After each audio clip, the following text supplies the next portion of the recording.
like, at what point do you start to wonder, like, what the hell's going on here? And when does Lincoln Riley have to make a change there? And I don't know if it's going to happen in the season. I'm sure that, you have to keep him now. But, like, I was certainly like, holy crap, how the hell did Alex Grinch retain his job after last year? And there's a lot of people explaining it wasn't his personnel. They weren't playing with the personality that necessary to tackle hard. And, like, the thing that, like, really got me, it wasn't the third down conversion that Cordero had with his legs there. It was right before halftime. Yeah, that was the one where it was USC had the ball. I think they were up 21-7 at that time. They had the ball like deep in their own territory with a minute or so left in the first half.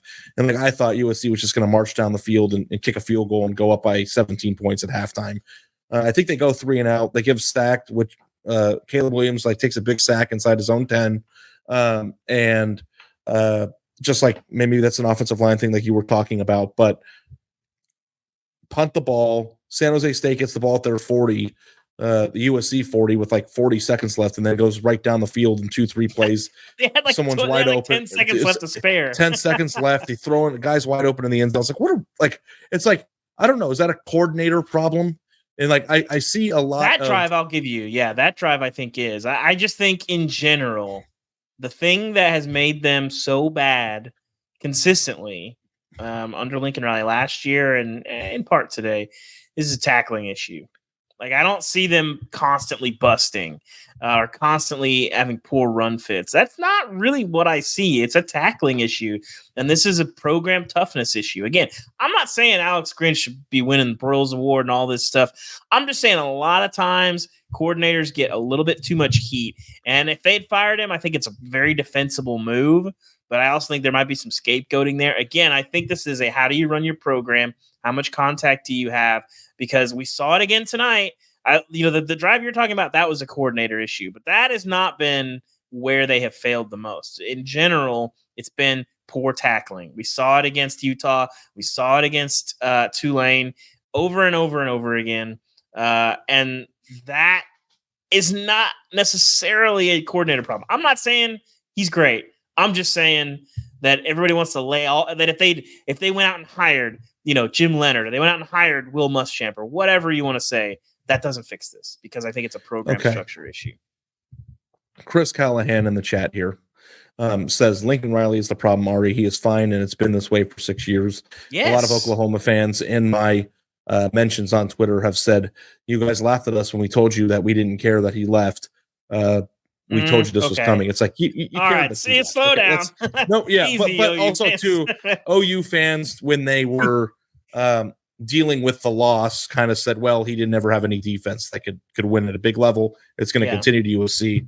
That way of making yourself feel good did turn out to be right so far. But, if you don't think that Alex Grinch, if you think that like the thought process of like coordinator scapegoating is a real thing, I want to play a game this year.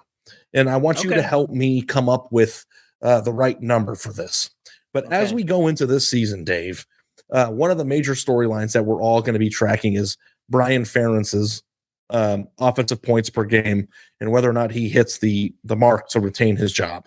This is kind of like a game show drive to 325 where it's like Austin Powers, where it's like if you get the 326, your contract just spontaneously combusts and you're gone. You hit the Dr. Evil chair, the chair, boom, and then you go backwards and you're in the fire. Like, that's kind of how I view that. What's going on there with Ferentz? But like, what if we did the inverse of that? Like, everybody on in college football podcasting is going to be discussing the Brian Ferentz drive to 325. That's not a until Saturday trademark. I was talking about it with Andy last year. He'll talk about it on his show this year.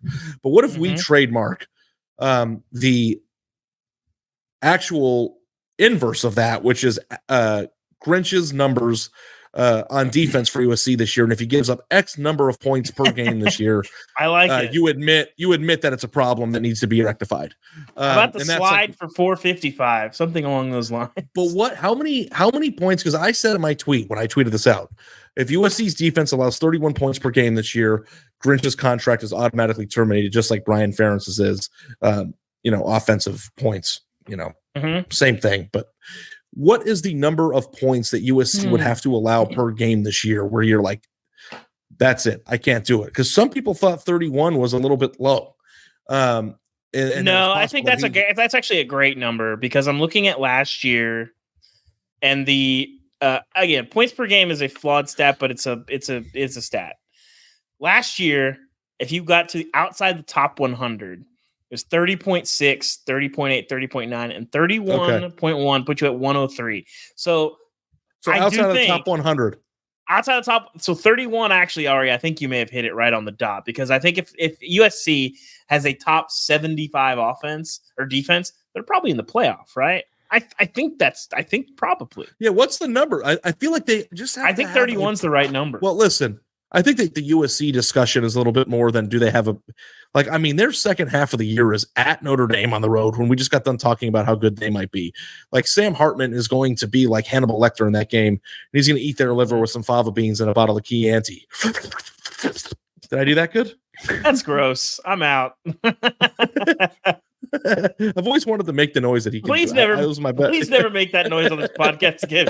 The next time you make that noise on the podcast, Ari, you're going to be looking for a new co-host on Saturday nights. I can't do this. I can see you tense up there a little bit, man. I'm sorry. I didn't mean to scare you. That is a pretty scary scene. But it is. I think that they're going to score a lot of points, and that game's on the road. Like, I don't know how you could even look at this game. I don't care if they win 59-28.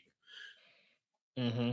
And think that they're going to get through at Notre Dame, then the following week at home against Utah, glorified bye week at Cal, then Washington, Oregon, and UCLA without losing twice. Mm-hmm. That's a really tough. That isn't just tough for the Pac-12. That's tough for anybody. And like that is the real thing that they're facing here. Even if they have a situation where they have a competent defense, I feel like a top 70 defense at the end of the year still loses 2 games with that. So.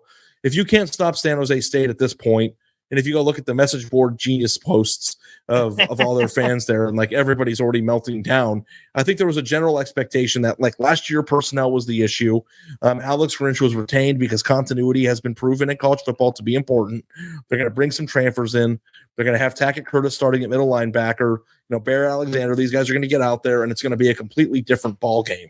And it's like I just feel like all we've been doing is watching USC's team from last year play again.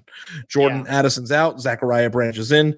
Dorian Singer, another receiver that's going to be very good. I think the running back has been playing really hard tonight. They have the pieces to score a ton. Austin Jones is going to have a big year this year, but like I just don't sleep on Marshawn Lloyd. Marshawn Lloyd is running really hard. Like how what would you say their defense would have to be ranked for them to make the playoff this year? 55? I think that top 50? 60, 70. And that is what, 27, 28 points a game? Yeah, somewhere in there. USC's in a weird spot now because the program is indisputably better under Lincoln Riley than it was under Clay Helton. And yet, like anybody wanted to talk about personnel last year, come on. Like, is the personnel better this year? Yes. Was the issue last year personnel? Come on. Like, no. Like, that's ridiculous. Unless you want to get into a discussion that maybe California prospects just aren't as good as Southern prospects, which I would listen to. And like, you have to like, I just know they just are. They're soft, Ari. It's what it is.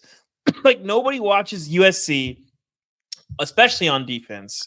Offense, whatever. Defensively, no one watches them and says that's a hard-nosed D. Like no one says that. They are soft. And so you're in this weird spot where the program is better under Lincoln and you're competing for Pac-12 championships. They're probably still the best team in the Pac-12 with a lot of flaws, and I don't think they'll necessarily win it. But you're clearly underperforming relative to your talent. Like this team should be better. The defense should be in better shape. It should be tackling better. The offensive line should be better. Caleb Williams shouldn't have to run around to find space and time against San Jose State. You should be better, and you're still underperforming.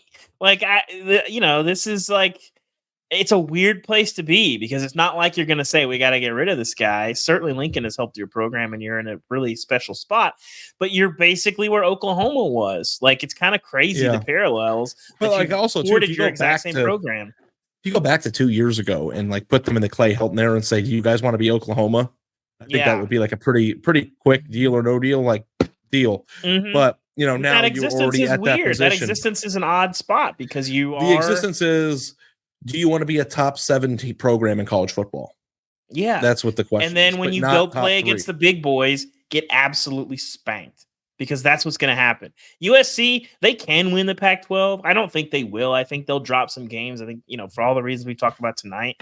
But if they went up against an Ohio State or they went up against a Georgia, I'll even say maybe Alabama. The offense, well, I won't throw Alabama into that.